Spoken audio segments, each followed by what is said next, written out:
Et voici maintenant une vidéo consacrée à la cuisson à basse température.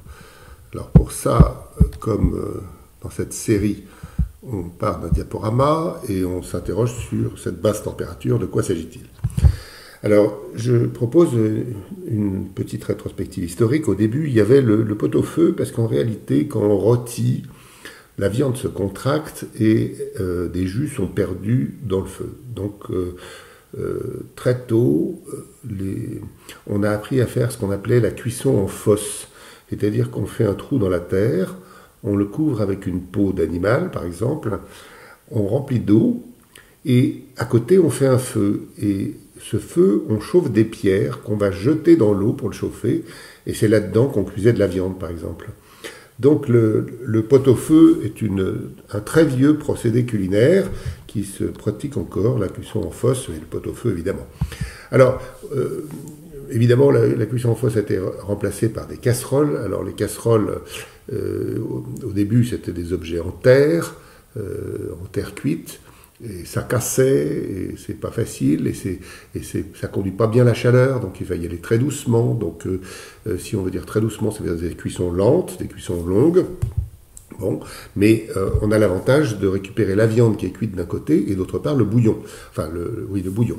Donc le pot-au-feu est un plat complet en quelque sorte. Alors, quand est venu le métal, on a donc fait des braisages. Alors les braisages, voilà une braisière, on voit la forme bizarre du couvercle.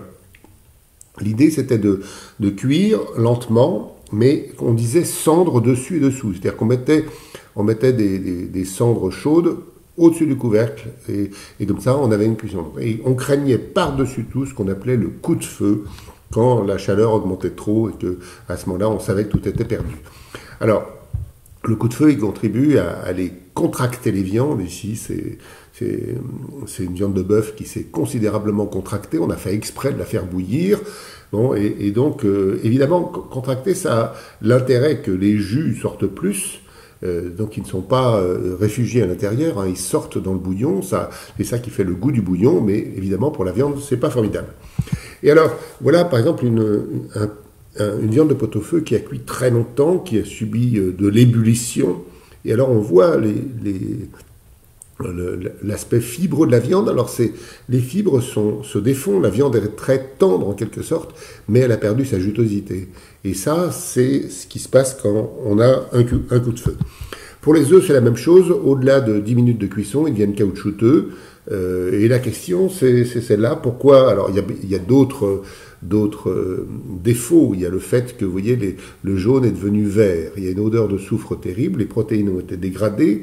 Et de ce fait, on comprend bien que chauffer trop fort, ça ne fait pas que du bien à nos aliments. Ça ne les fait pas très bons. Et en réalité, c'est la cuisson des œufs qui m'a fait comprendre la cuisson des viandes. Et c'est pour ça qu'on va en parler maintenant. Alors, au début, dans tout début des années 80, voilà la théorie que j'avais personnellement. À gauche, c'est donc, on va dire, un blanc d'œuf, pour simplifier. Donc, les espèces de petits fils, ce sont des protéines. Les têtes de Mickey couchées, c'est les molécules d'eau.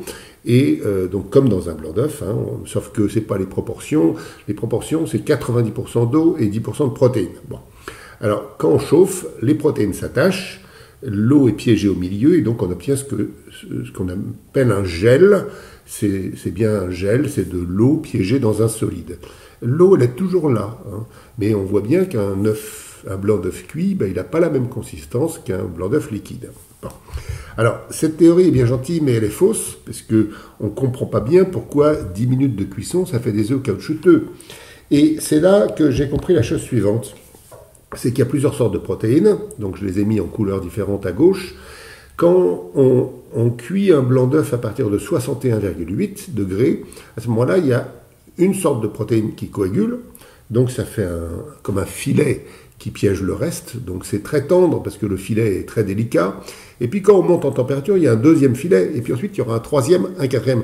Et on comprend bien que dans un blanc d'œuf, plus on augmente la température, plus on aura de fermeté. Voilà l'idée de base. Bon.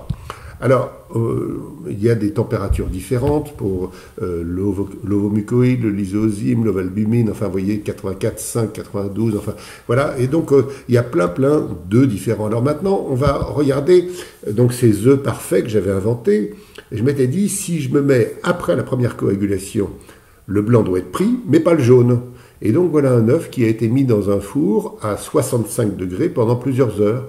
Le blanc est parfaitement donc laiteux, légèrement opaque, et il est pris. Et le jaune, lui, est resté complètement liquide. Il est assaini de surcroît parce que les micro-organismes, ils n'aiment pas la température supérieure à 59-60 degrés. Voilà. Et alors, on peut faire donc des œufs à 61, 62, etc. Alors, je vous en montre. Alors, voilà, 61. Alors là, on est avant la coagulation, donc il n'y a pas de coagulation du blanc, même après plusieurs heures. Le jaune est resté liquide, donc il ne s'est rien passé, sauf que les micro-organismes ont été tués. Ici, voilà 64 degrés. Donc, on voit le blanc qui a commencé à prendre. Le jaune, lui, est resté liquide. On monte à 65, voilà ce que j'avais appelé l'œuf parfait.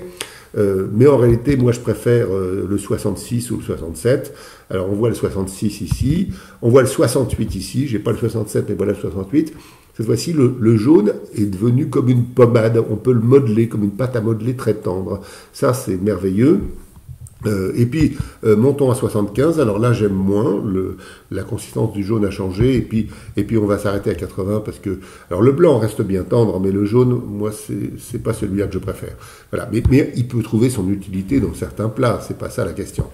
Alors, tout ça, tout ce que j'ai dit sur l'œuf, ça s'applique aux viandes et aux poissons, puisqu'à l'intérieur des fibres musculaires, il y a quand même de l'eau et des protéines. Et bien, c'est ça, la cuisson basse température.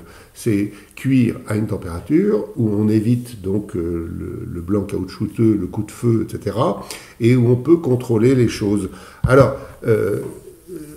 au début de la cuisine moléculaire, donc dans les années 80, en application de la gastronomie moléculaire, qui donc est une science physico-chimique, j'ai proposé que l'on utilise des thermocirculateurs de laboratoire pour faire des cuissons à basse température bien contrôlées.